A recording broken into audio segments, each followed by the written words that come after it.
auditeurs de Culturel, bonjour et bienvenue à toutes et à tous et bienvenue pour cette 15e édition de l'émission coaching. Bonjour Valérie. Bonjour Philippe, bonjour à tous nos auditeurs.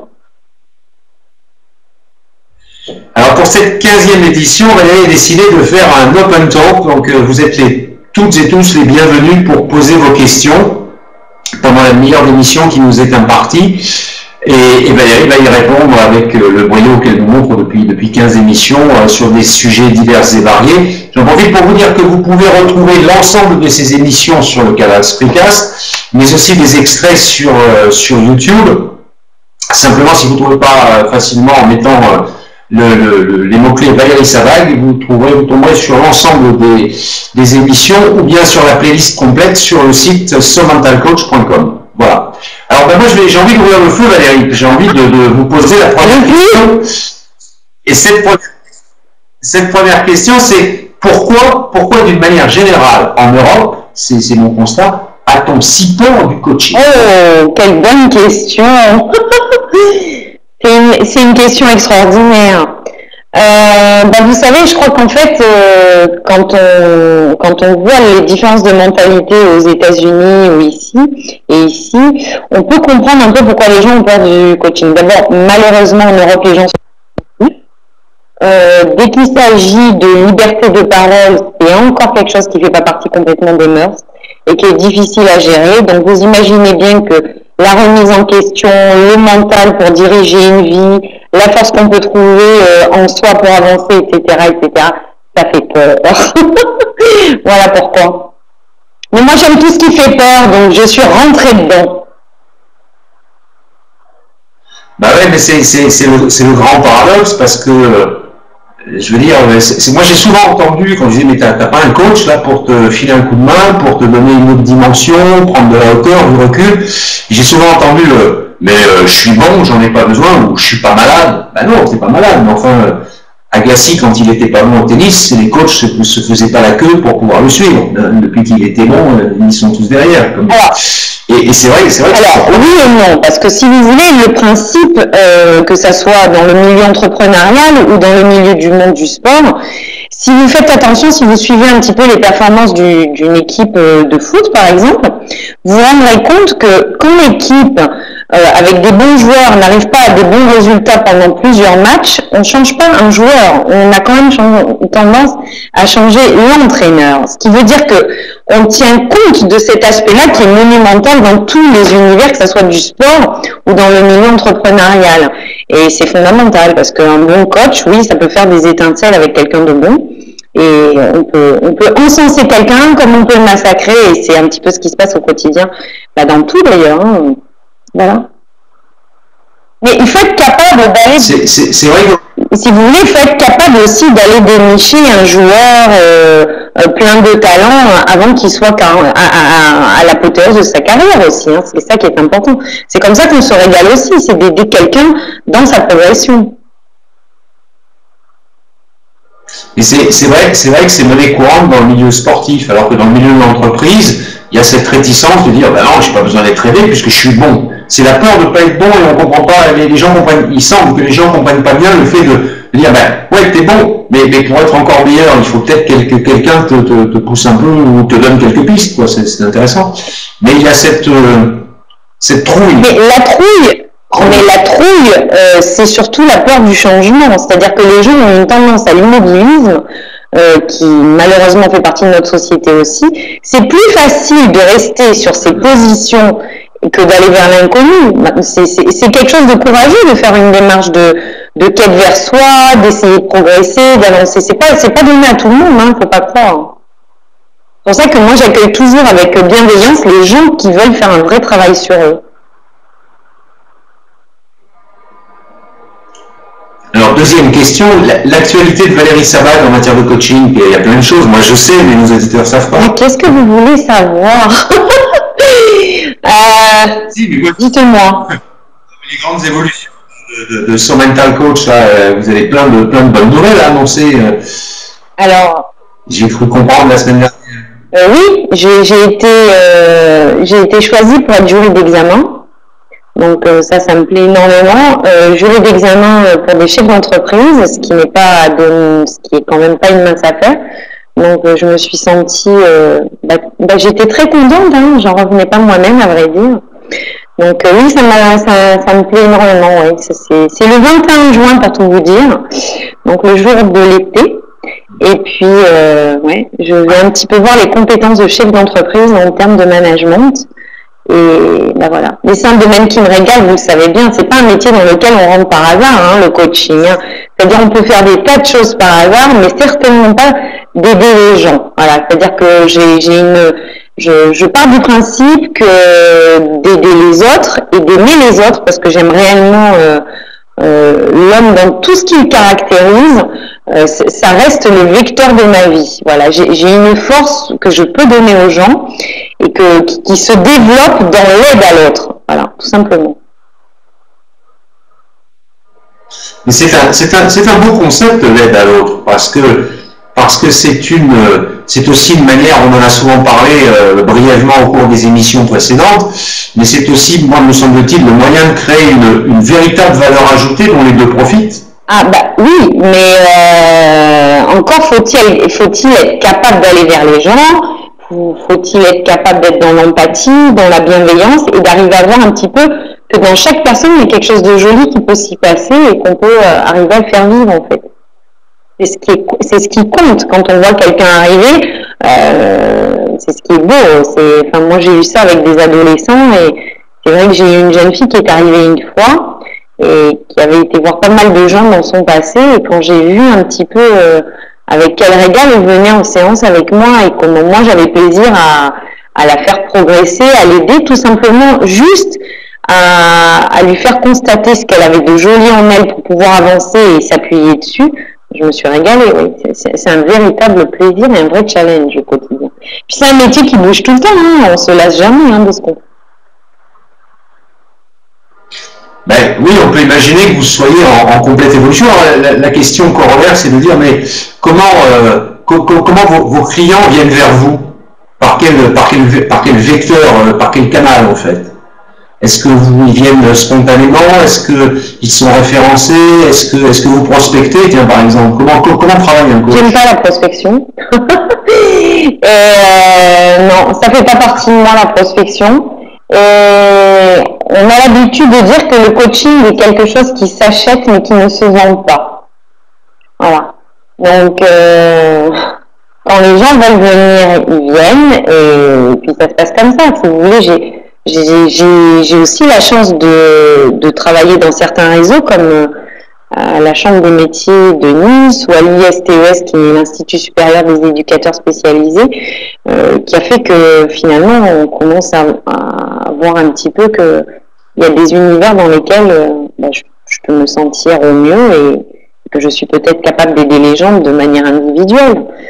Maintenant, voilà. Mais si vous voulez, le coaching, c'est pratiquement un aboutissement. J'y suis allée parce que j'ai toujours aussi aimé aider les gens. C'est-à-dire, quand je parle de vecteur de ma vie, c'est le vecteur de ma vie. J'aime aider l'autre à aller vers qui il est. J'adore aider les gens à se régaler de ce qu'ils peuvent être, à s'encenser, à pouvoir se révéler dans tout ce qu'il y a de beau en eux. Oui, j'aime. J'aime aider les gens dans la difficulté et j'aime aussi aller voir chez les gens les plus mal ce qu'il peut y avoir de plus joli pour pouvoir les aider. Oui, parce qu'à l'origine, ça n'a rien à voir avec votre formation initiale. Ah, pas du tout, non. D'abord, j'ai une formation scientifique. Donc, j'ai une vraie formation scientifique. J'ai fait un bac C. J'ai fait des études d'économie monétaire et financière. Donc, j'ai touché aux finances, donc aux chiffres et à l'économie, ce qui est plus cartésien. Mais c'était pas pour moi les chiffres. C'est pas du tout pour moi. J'aime pas ça. Donc, voilà. Puis après, j'ai fait diverses choses, dont enseigner et tout. Mais j'ai toujours été passionnée par le monde de la psychologie et par tout ce qui est cognitif et comportemental. Et puis j'ai aussi quand même fait une analyse à titre personnel d'autres outils pour pouvoir aider l'autre. C'est-à-dire que je vais dans une démarche d'écoute avec une oreille qui est sans cesse en alerte. Voilà. Alors les deux grands vecteurs justement de vous, Valérie, au travers de ce mental coach, ce sont le sport et les ados. Ah oui. Bah, si vous voulez, écoutez, vous me faites parler de moi, vous, aujourd'hui. Hein. Oui, on n'a pas de questions de nos auditeurs. D'accord.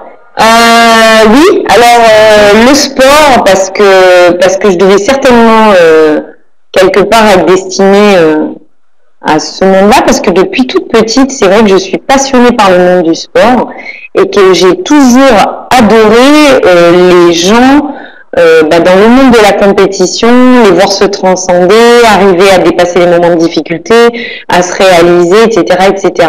C'est vrai que moi j'ai une image, j'ai commencé le tennis, j'avais 8 ans, et donc j'étais en CE2, et j'avais un prof, j'ai eu un prof de tennis qui était top, et un jour je lui ai dit que je n'arrivais pas à servir. Donc j'étais en plein apprentissage de mon service. Donc, je suis gauchère, ce qu'il fallait qu'en plus il fallait qu'il me montre ça un petit peu différemment.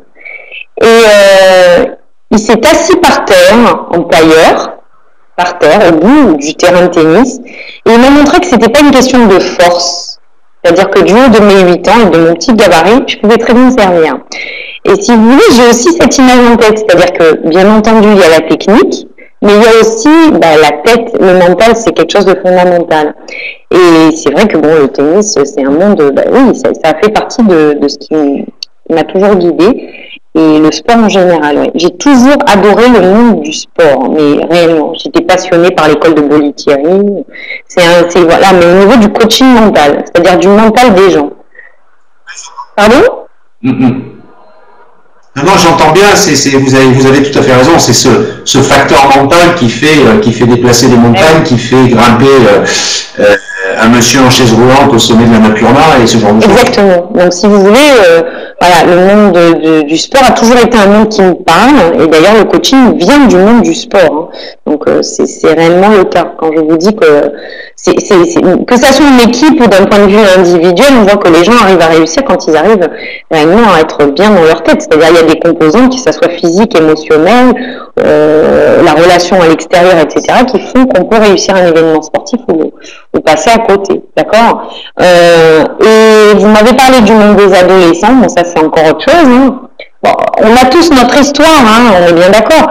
Maintenant, moi j'estime que si on avait pu à 15 ans m'aider, ou me dire, t'es pas obligé de faire un bac C comme tout le monde, qui va t'ouvrir certes les portes à tout, hein, et puis et qui donne une manière de réfléchir qui est très riche, hein, parce qu'une manière scientifique de réfléchir, c'est très chouette, surtout avec une manière de penser qui va un peu dans tous les sens. Donc ça fait un mélange qui peut être sympathique, pas toujours facile à suivre.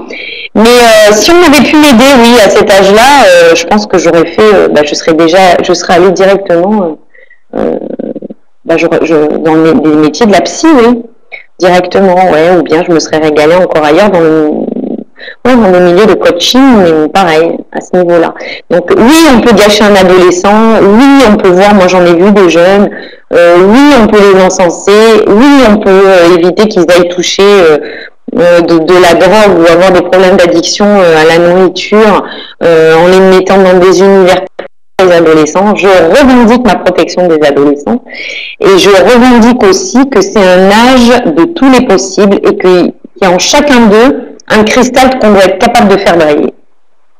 Je me répète dans ce domaine-là, voilà. Bon, ce sont de beaux et bons projets. Voilà, qui vivra verra. Oui, on sera là. Le mot de la fin, Valérie. Écoutez, le mot de la fin, j'espère pouvoir aider un maximum de gens avec une petite phrase ici chaque mardi, à pouvoir rendre pas mal de personnes heureuses, à aider certaines mamans et certains papas dans leur rôle auprès des adolescents, et à pouvoir dénicher des tas de graines de talent chez des sportifs du plus petit au plus grand. Et puis une de mes émissions, une émission que j'ai adoré faire, c'était une émission sur Aimez-vous vivant. Donc oui, aimez-vous vivant et entourez-vous de gens bienveillants. Voilà ce que j'ai envie de vous dire en tout cas. Il faut avancer. Avancer à vous, c'est une jolie quête. Voilà. On reçoit bien ce message. Je vous rappelle que vous pouvez retrouver l'ensemble des émissions sur le canal Spreecast de Culturel ou bien sûr sur le site So Mental Coach, somentalcoach.com. Et puis chaque émission ou les extraits des émissions sur le canal YouTube ou dans la playlist l'émission coaching, en mettant simplement comme mot-clé sur YouTube Valérie Sabag, et vous allez voir les 11 vidéos vont vous apparaître comme la lumière en plein jour. Voilà, eh bien nous arrivons au terme de cette 15e émission. Malheureusement, on n'a pas eu grand monde qui est venu poser des questions, mais c'est pas rien, ça nous a permis de mieux découvrir et d'avoir les grands projets, de connaître les grands projets, vos grands projets, Valérie. Donc, merci beaucoup pour cette demi-heure passée avec vous. On se retrouve la semaine prochaine, on se retrouvera dans un cadre tout à fait différent. Vous ne verrez plus ce décor dans mon dos, mais un décor peut-être un peu plus naturel et un peu plus campagne. Voilà, ça sera la surprise du décor. D'accord, ok. Eh bien, écoutez, merci. À mardi prochain. Voilà, donc belle journée à toutes et à tous. Merci Valérie, et on se retrouve mardi prochain pour l'émission coaching, la numéro 16. À très bientôt. Bonne journée. Merci, bonne journée.